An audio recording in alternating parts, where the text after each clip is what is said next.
Imagine this. You're lying in bed next to someone you promised forever to, and the silence between you is so thick you can taste it, metallic like copper pennies dissolving on your tongue. The ceiling fan hums its slow rotation overhead, casting shadows that crawl across the walls like accusatory fingers.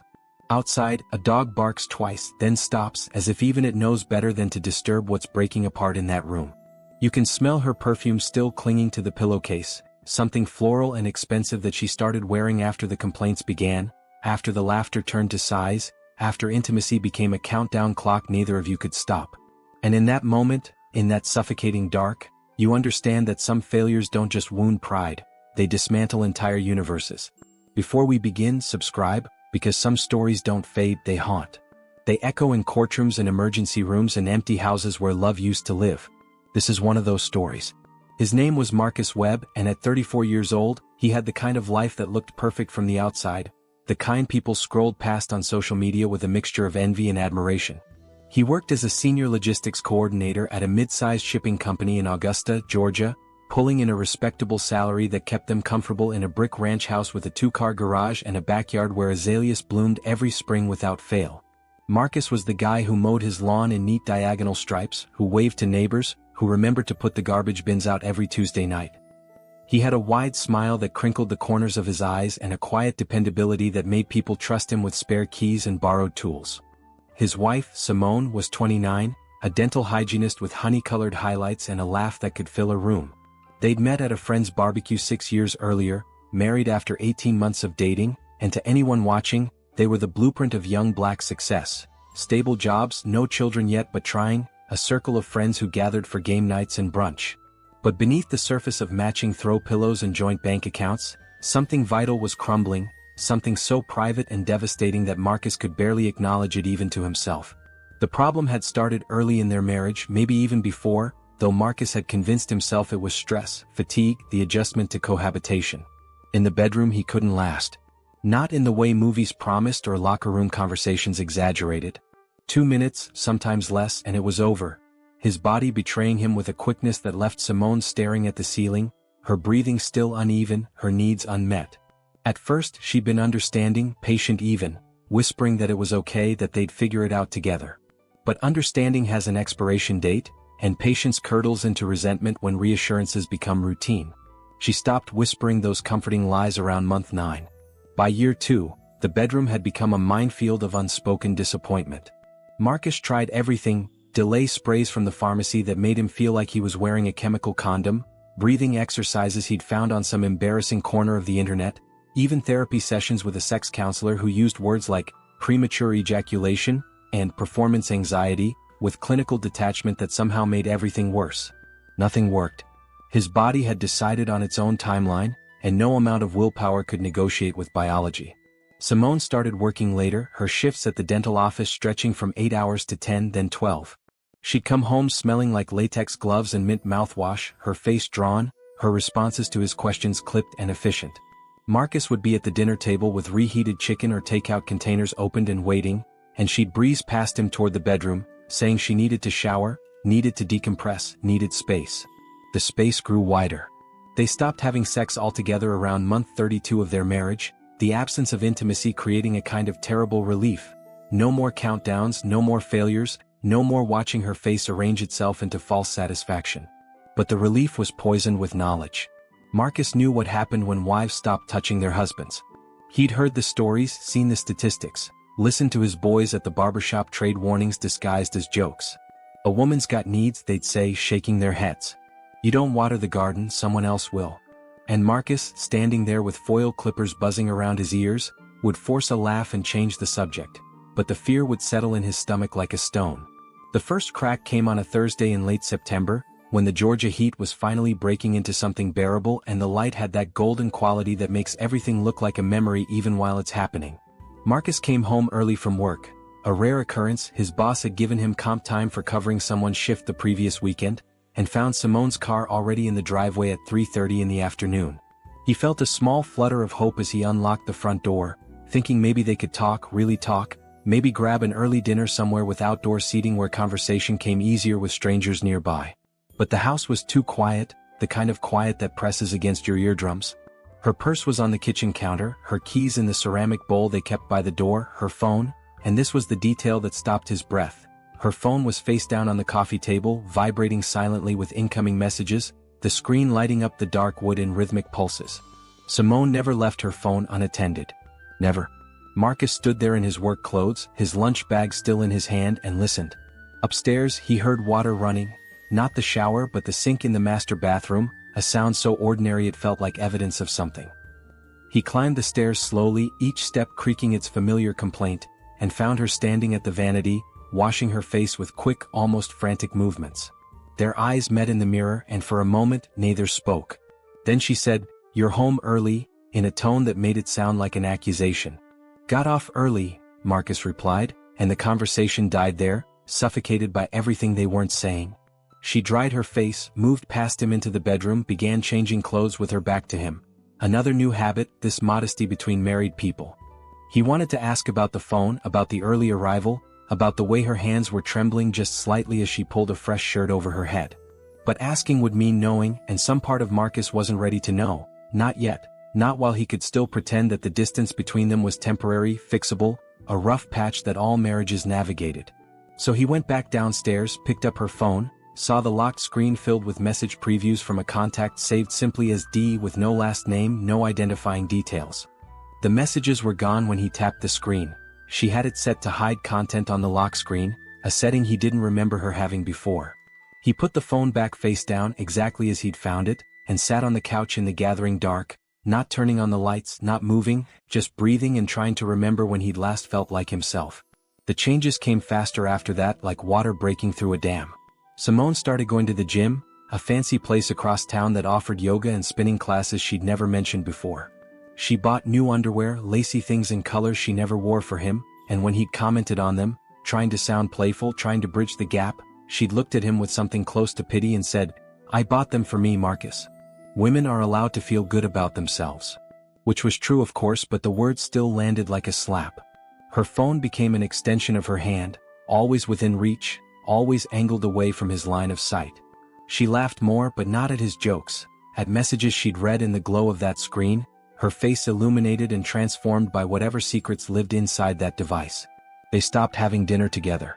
She ate before coming home, or claimed she wasn't hungry, or took her plate to the bedroom to watch shows Marcus wasn't invited to discuss. The house felt like a hotel where two strangers maintained separate schedules, their paths crossing only in those unavoidable moments by the coffee maker or the bathroom sink, interactions marked by politeness so careful it cut deeper than any argument.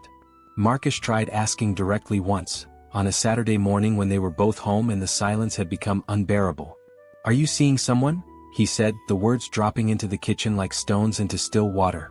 Simone had been pouring orange juice, and her hand paused mid-pour, the liquid continuing to stream until the glass was too full, threatening to spill. She set the carton down, turned to face him and said, "Are you serious right now?" Her voice was cold, controlled, the voice of someone who'd rehearsed this moment. "You want to talk about what I'm doing? When you can't even—" She stopped herself, shook her head, wiped at the spilled juice with a paper towel. "I'm not having this conversation, Marcus. I'm going to yoga." She left him standing there, the question unanswered but confirmed in every gesture, every careful omission. And Marcus, instead of pushing, instead of demanding truth, just let her go, because somewhere deep in his shame-soaked conscience, he believed he deserved this, that his inadequacy had opened the door to whatever was happening, that a real man wouldn't have driven his wife into someone else's arms. But deserving something and accepting it are different creatures entirely, and as the weeks crawled toward October, Marcus found himself doing things that made him hate his own reflection.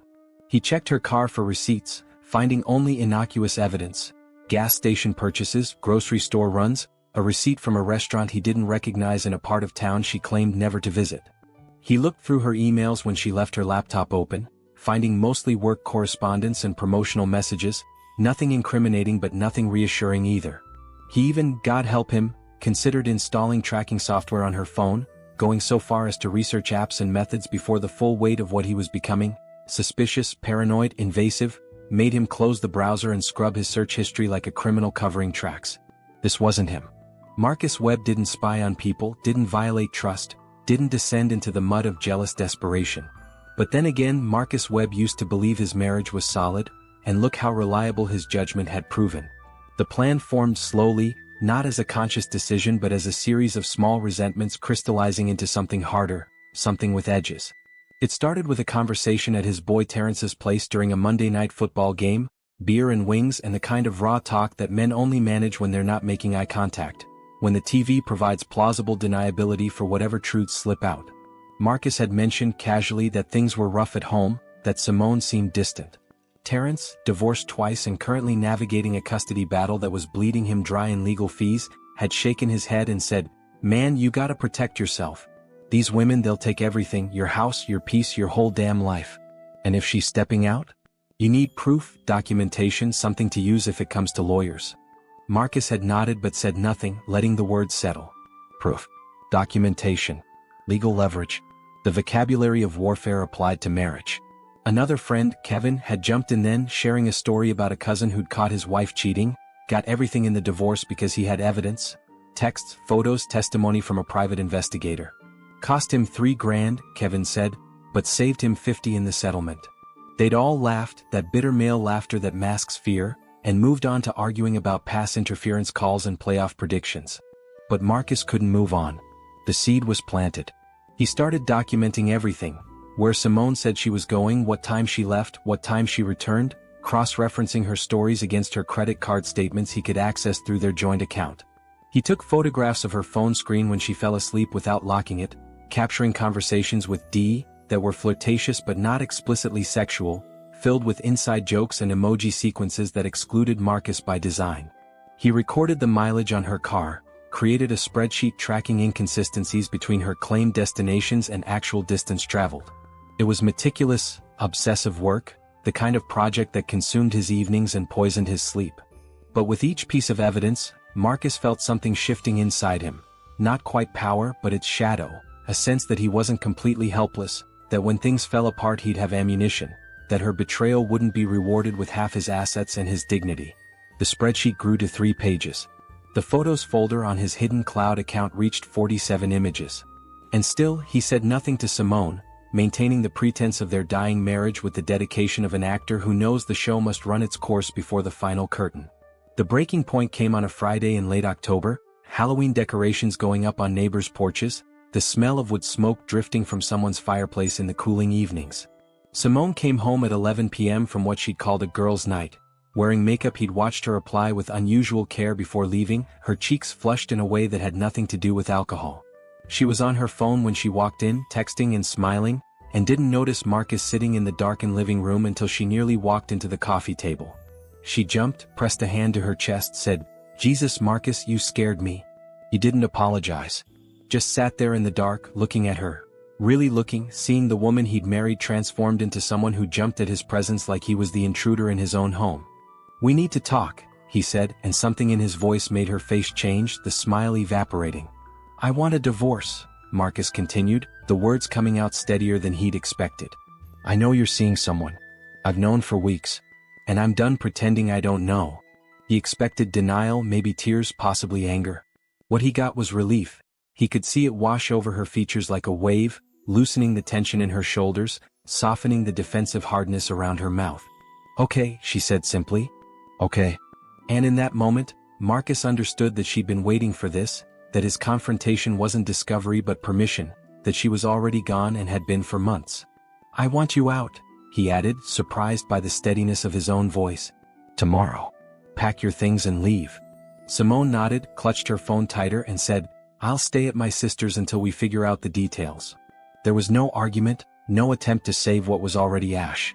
What would you do if this happened to you? If the person you'd built your life with looked at your confrontation like a prison door opening? Comment below, because this is where the story stops being about divorce and starts being about something much darker, something that lives in the space between humiliation and rage. She moved out the next morning, packing essentials into 2 suitcases while Marcus watched from the kitchen doorway, coffee cooling in his hand, his heart beating with a strange mixture of grief and vindication.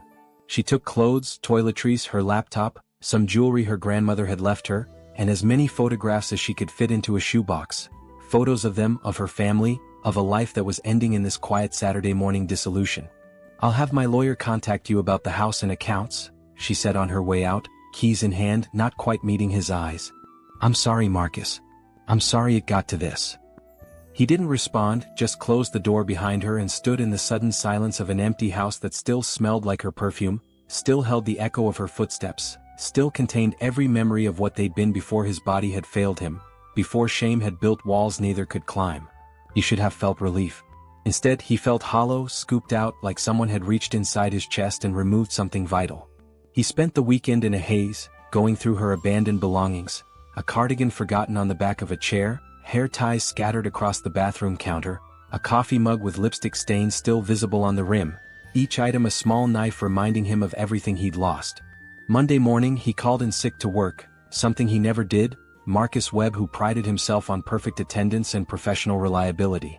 Tuesday he did the same.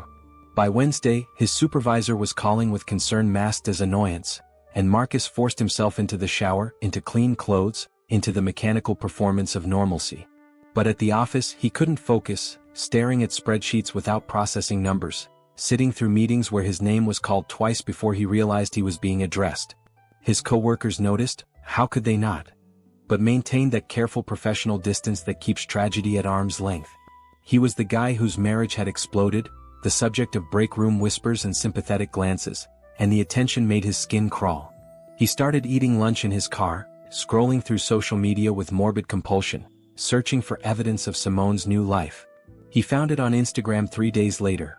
A photo of her at a restaurant, that expensive place downtown with the exposed brick and craft cocktails, sitting across from a man whose face was partially obscured by the angle but whose hand was visible on the table, fingers intertwined with hers. The caption read, "New chapter, open book sparkles," and the comments were full of her friends offering congratulations, hearts, fire emojis, a whole community celebrating her liberation while Marcus sat in a parking lot eating a cold sandwich, feeling something dark and irreversible take root in his chest. He did something then that he knew was wrong even as his fingers moved across the keyboard. He created a fake profile, a woman's profile, used stock photos and a generic name, sent a friend request to Simone and to several of her friends, spinning a story about being new in town, looking to connect with people in the area. 3 people accepted within an hour, including Simone's younger sister, Tanisha, who'd always been friendly with Marcus, who'd served as a bridesmaid at their wedding. Through this false digital identity, Marcus watched Simone's life unfold in real time, the posts about self-care and finding yourself, the check-ins at places she'd never gone with him, the photos that multiplied showing her with that man, whose name Marcus learned was Darius, a personal trainer at the gym where Simone had supposedly been working out all those months. The timeline clarified itself with brutal efficiency. She'd been seeing Darius for at least 6 months, maybe longer, the relationship escalating from professional to personal to intimate while Marcus had been trying delay sprays and breathing exercises, convinced the problem was his to solve alone. The betrayal wasn't just that she'd found someone else, it was that she'd been living a complete separate life, building something new while pretending the old life still mattered, while sleeping in their bed and eating at their table and letting Marcus believe they were trying to work through difficulties together. The rage that had been simmering found fuel then, and it burned hotter than anything Marcus had felt before, hotter than the shame, hotter than the grief. He started drinking, alone in that empty house, whiskey straight from the bottle while sitting on their couch. Her couch, their couch, his couch, the possessives no longer making sense. He imagined confrontations, played out scenarios in his head where he showed up at Darius's gym, at Simone's sister's place where she was staying, demanded answers, made her explain how she could smile in his face while texting another man, how she could criticize his inadequacies while running to someone who made her feel adequate. But these fantasies provided no relief, only deepened the ache, because even in his imagination Marcus knew the truth. She'd left because she could, because he'd given her reason to, because a marriage needs more than dependability and mowed lawns to survive the weight of disappointment. He was the victim and the architect of his own destruction, and that dual responsibility was driving him toward something he couldn't yet name but could feel approaching like a storm on the horizon. Years later, when people tried to understand what happened next, they'd point to different factors. The shame, the betrayal, the isolation of a man who defined himself by his marriage and lost that identity in a single conversation. But Marcus would have told you, if anyone had asked in those final lucid moments before he crossed the line, that it wasn't any one thing. It was the accumulation. The photographs of her new happiness. The divorce papers that arrived via certified mail, clinical and final, reducing 6 years to property division and asset allocation. The whispered conversations he overheard at church that first Sunday he tried to attend alone, people who'd known them as a couple now looking at him with pity or curiosity or something worse. judgment, as if his inability to satisfy his wife was a moral failing visible on his face. It was his mother calling to say she'd seen Simone out with some man, and should Mom say something, do something, and Marcus having to explain that it was over, that Simone had moved on, hearing his mother's silence stretch across the phone line filled with everything she wasn't saying about grandchildren she'd never have now, about her disappointment in his failure to keep his woman happy. It was coming home to an empty house every night, the silence so complete he started leaving the TV on just for the sound of human voices, eating cereal for dinner because cooking for one felt like admitting defeat, sleeping on the couch because the bedroom held too many memories of his inadequacy. The plan crystallized on a Tuesday in mid-November. The weather turned properly cold now, frost on windshields in the mornings and that particular quality of light that makes everything look temporary. Marcus had driven past the gym where Darius worked, not stalking exactly but not stalking either, and had seen Simone's car in the lot, her new old Honda Accord that she'd bought with money she'd hidden in a separate account Marcus hadn't known existed. The discovery of that account during the divorce proceedings had been another knife. She'd been preparing her escape for months, socking away money from her paychecks, building a life raft while he'd been drowning in their shared bed. He'd sat in his car across the street watching the gym entrance, and when they'd emerged together 40 minutes later, Simone in expensive athletic wear, Darius's hand on the small of her back in a gesture of casual ownership, Marcus had felt something snap. Not loudly, not dramatically, but with the quiet finality of a branch breaking under too much weight. They'd kissed in the parking lot, a long kiss that spoke of intimacy and comfort, the kind of kiss Simone used to give Marcus back when things were new, and then they'd gotten into separate cars, Simone driving toward what Marcus knew was her sister's apartment complex, Darius heading in the opposite direction. And Marcus, alone in his cooling vehicle, had thought, "She looks happy. She looks happier than I ever made her look." And that thought, which should have brought relief or closure or some generous emotion, instead brought something else entirely, a cold clarity that whispered she doesn't deserve to be happy, not after what she did, not after how she made me feel, not after destroying everything we built. He drove to Walmart, that fluorescent cathedral of American consumption, and walked the aisles with a list forming in his head. He bought duct tape, zip ties, a utility knife, heavy-duty garbage bags, and, after hesitating in the sporting goods section, his heart hammering so hard he could feel it in his throat, a box of ammunition for a gun he didn't yet own but knew how to get, his cousin in South Carolina who'd mentioned more than once that he had pieces he'd sell for the right price, no questions, no paperwork, just cash and trust between family. The cashier who rang him up, a tired woman with gray roots showing through her dyed hair, didn't even glance at the items beyond what was necessary to scan them, and Marcus felt a hysterical laugh building in his chest at the mundane transaction. These instruments of horror processed with the same efficiency as groceries, no alarm bells, no intervention, just capitalism functioning exactly as designed. He put the items in his trunk, drove home and sat in the garage with the engine off, staring at those plastic bags and understanding that he'd crossed a threshold in his mind, that buying these things was already a form of commission, that he was either going to use them or spend the rest of his life wondering what kind of man he'd almost become. The gun came 3 days later, his cousin meeting him at a gas station halfway between Augusta and Columbia, the exchange happening in a parking lot under dying fluorescent lights, cash counted twice, the weapon, a 9mm handgun, compact, efficient, loaded, transferred in a gym bag that Marcus tucked under the passenger seat for the drive home. "You good, man?" his cousin had asked, maybe sensing something in Marcus's face, some desperation or determination that registered as concern. "I'm good," Marcus had lied, and they'd parted with a handshake that felt like goodbye, though Marcus couldn't have said goodbye to what.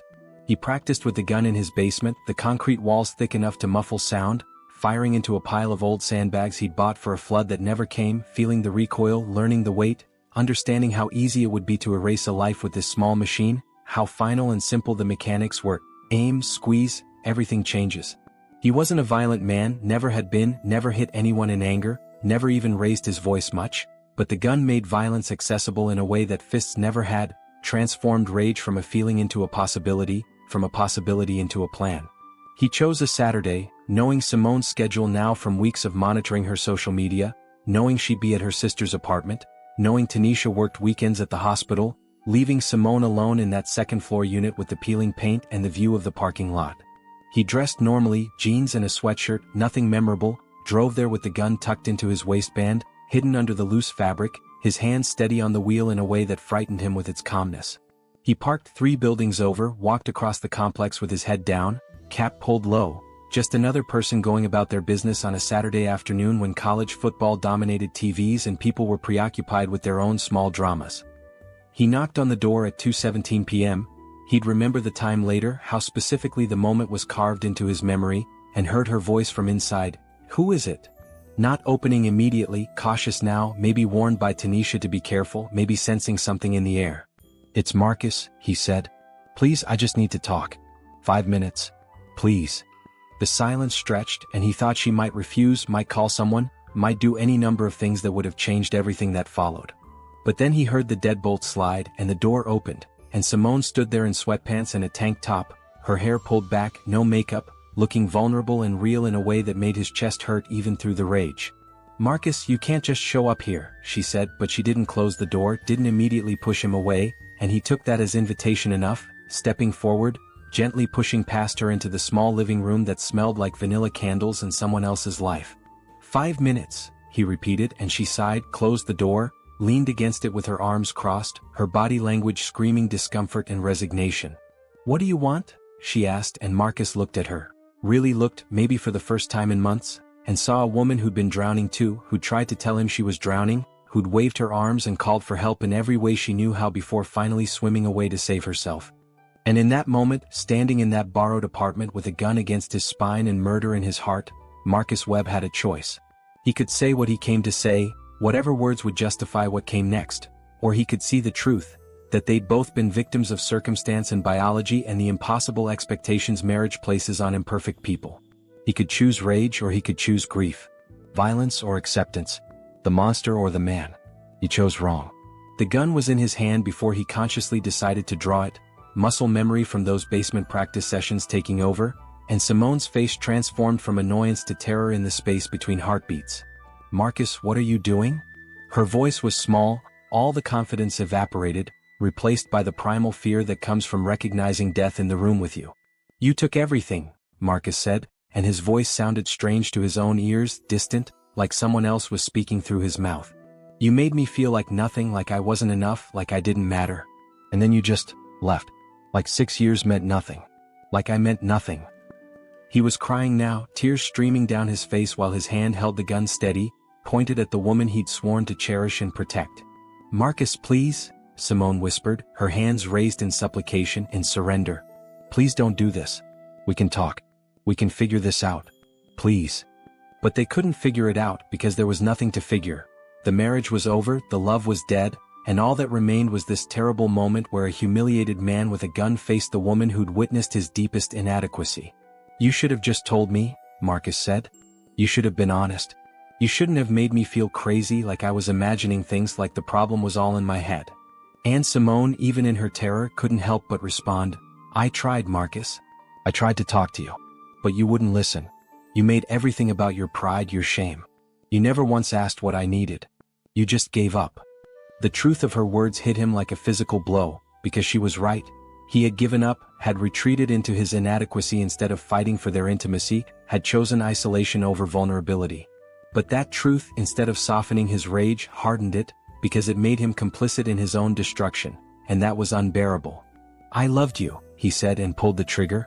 The sound was deafening in the small space, impossibly loud, a concussive wave that seemed to physically push against his body. Simone crumpled, her eyes wide with shock, blood blooming across her tank top in a spreading stain that looked black in the artificial light. She made a sound, something between a gasp and a sob, and Marcus stood there frozen, the gun still raised, smoke curling from the barrel, the smell of gunpowder acrid in his nostrils. He'd imagined this moment during those sleepless nights, had played it out in fantasy, but the reality was nothing like imagination. There was no catharsis, no relief, just horror stacking upon horror as Simone tried to crawl toward the door, leaving a trail of blood on the beige carpet, her breathing coming in wet, labored gasps that spoke of punctured lungs and internal damage. Marcus watched her struggle for what might have been seconds or hours, time losing all meaning, and then, as if someone else was controlling his body, he fired again. And again. 3 more shots, each one erasing a piece of his soul, each one cementing his transformation from victim to monster, until Simone lay still, her hand outstretched toward the door she'd never reach, her eyes open but seeing nothing, all the light and life and possibility extinguished by a man who'd loved her once and couldn't bear to watch her love someone else. The silence after the gunfire was total, like the world had stopped breathing. Marcus lowered the gun, looked at his hands, steady, still steady even now, and felt nothing. Emptiness where rage had been, void where shame had lived. He'd expected to feel something, triumph, maybe, or horror, or at least the adrenaline rush people described in moments of crisis. But there was nothing, just a terrible clarity that whispered, "This cannot be undone." He looked at Simone's body, at the blood pooling around her, at her phone lying on the floor where it had fallen from her hand, the screen cracked but still glowing with a message notification from someone, probably Darius, probably asking what time they should meet later, oblivious to the fact that there would be no later, that later had been cancelled by 5 bullets and one man's inability to accept rejection. Marcus bent down, picked up her phone, saw the message preview, "Can't wait to see you tonight, baby," and he laughed, a sound like breaking glass because of course Darius was texting her, of course her life with him was continuing right up until the moment Marcus had ended it, of course the universe was indifferent to his pain and would remain indifferent to his crime. He dropped the phone, stepped over Simone's body, careful not to step in the blood, some bizarre instinct for preservation kicking in, and walked out of the apartment, down the stairs, across the parking lot to his car, moving with the mechanical precision of someone following a script they'd memorized without understanding. He drove home, obeying traffic laws, using his turn signal, stopping at red lights like a normal person doing normal Saturday errands, the gun on the passenger seat next to him, Simone's blood on his clothes. He parked in his garage, closed the door, sat in the cooling car and understood with perfect certainty that his life was over. Not just legally, though he'd spend the rest of his days in prison assuming he lived that long, but metaphysically, spiritually, in every way that mattered. Marcus Webb, the logistics coordinator who mowed his lawn in diagonal stripes, who waved at neighbors and remembered to put out the garbage bins, that person was dead, killed by the same rage that had killed Simone. What remained was a shell, a murderer, someone whose name would be spoken with disgust and used as a cautionary tale about toxic masculinity and domestic violence. He thought about his mother, imagined the phone call she'd receive from police, the shame that would coat her remaining years, the questions she'd never be able to answer about how she'd raised a son capable of this. He thought about Simone's family, about Tanisha who'd come home to find her sister murdered, about the trauma that would ripple outward from this one act, drowning everyone it touched. And he thought about Darius, who'd never know how close he'd come to being victim number 2, whose only crime had been making a woman feel desired in ways her husband couldn't. The police found Marcus in his garage 6 hours later, after Tanisha had come home at 8:30, called 911 screaming, after an APB had gone out for his vehicle, after neighbors had reported his car parked in the driveway with the garage door closed and nobody answering the bell. They breached the door with guns drawn, expecting resistance, finding instead a man sitting in his car with the engine running, carbon monoxide slowly filling the enclosed space, the gun on his lap with one bullet remaining, one for himself. He'd kept one for himself but couldn't find the courage to use it, couldn't commit that final act of cowardice or mercy, depending on your perspective. They dragged him out, coughing and disoriented, read him his rights while he vomited on his own driveway, arrested him in front of neighbors who emerged from their doors in bathrobes and curiosity, cell phones recording, the spectacle of downfall playing out under suburban streetlights. Marcus didn't resist, didn't speak, just let them cuff his hands and push him into the back of the cruiser, his last view of freedom, the house he'd shared with Simone, the lawn he'd mowed so carefully, the life he'd built and destroyed in equal measure. The trial came 8 months later, a media sensation that turned Marcus Webb into a hashtag, a debate topic, a symbol of male fragility taken to its most lethal extreme. His lawyers argued temporary insanity, claimed the shame and betrayal had fractured his mind, painted him as a victim of circumstance pushed beyond his limits. The prosecution presented the premeditation, the gun purchase, the supplies, the weeks of planning, and argued that Marcus was a cold, calculated killer who'd murdered his wife for daring to find happiness elsewhere. Neither version felt true to Marcus, sitting at the defense table in a suit his mother had brought him, watching his life reduced to competing narratives. He saw Simone's family in the courtroom, Tanisha crying quietly in the front row, their mother absent, too destroyed by grief to witness the trial, according to reports, and felt the weight of what he'd taken not just from Simone but from everyone who'd loved her. Character witnesses spoke about what a good man Marcus had been, how reliable, how stable, trying to square the person they'd known with the person who'd committed this act. But good people do terrible things when shame metastasizes into rage, when inadequacy becomes identity, when the fear of being nothing drives someone to prove there's something, even if that something is monstrous. The jury deliberated for 6 hours and came back with guilty verdicts on all counts. First-degree murder, use of a firearm in the commission of a felony, stalking, possession of an illegal weapon. The judge, a woman in her 60s who'd presided over countless domestic violence cases, looked at Marcus during sentencing with something like weary recognition, as if she'd seen this story play out in different forms, with different faces, but always the same ending. "Mr. Webb," she said, her voice carrying across the courtroom, "you took the life of a woman who'd committed no crime beyond wanting to leave an unhappy marriage. You executed her because your pride couldn't survive her independence. The law cannot restore what you've taken, but it can ensure you never have the opportunity to take from anyone else again. Life without parole. 25 years minimum before eligibility for reconsideration." The gavel fell, and Marcus Webb disappeared into the Georgia prison system. One more number, one more cautionary tale, one more man who chose violence over vulnerability and lost everything in the process. Years later, in a medium-security facility 3 hours from Augusta, Marcus would sit in his cell reading letters from people he'd never met. Activists who saw him as a victim of toxic masculinity, religious groups promising redemption, true crime enthusiasts wanting to understand his mind. He answered none of them because what could he say? That he was sorry? The word was too small for the destruction he'd caused. That he wished he could take it back? Wishes were for children, not for men whose hands were stained with irreversible choices. That he understood now what he couldn't understand then. That his shame was his to carry, not hers to fix. That her leaving wasn't betrayal but survival. That love doesn't obligate anyone to sacrifice themselves on the altar of someone else's inadequacy. Understanding came too late, always too late. Arrived only after the consequences had locked into place like prison doors closing. He thought about Simone often, not as she was when he killed her, that memory he kept locked in a part of his mind he refused to visit, but as she'd been in the beginning, laughing at his jokes, her hand in his on their wedding day, the possibility in her eyes before disappointment dimmed it. She deserved better. Better than his failures, better than his rage, better than dying at 31 on a stranger's floor, her future erased by someone who'd claimed to love her. And Marcus Webb, lying on a thin mattress in a 6x8 cell, listening to the sounds of other broken men in their own concrete boxes, understood the final irony. He'd killed Simone to avoid feeling like nothing, to prove he mattered, to assert some twisted form of control over a situation that had humiliated him. But in doing so, he'd become exactly what he feared. Nothing significant, nothing memorable beyond the violence, just another statistic in the endless catalog of men who chose murder over growth, rage over reflection, destruction over the hard work of healing. His inadequacy, which had seemed like the defining tragedy of his life, was revealed as trivial compared to what he'd done with it, how he'd weaponized his shame into something that destroyed not just his life but hers, and all the lives that radiated out from that one Saturday afternoon when a man with a gun couldn't accept that being enough for yourself is the only thing that matters, that another person's love or lack of it doesn't define your worth, that walking away from what wounds you is strength, not betrayal. Was Marcus Webb a monster or a man broken by betrayal? The question implies those are different things, that one excludes the other. But maybe the truth is simpler and more terrible. He was a man who became a monster because he couldn't survive his breaking, because he chose to export his pain rather than transform it, because somewhere in his wounded pride, he decided his shame justified her death.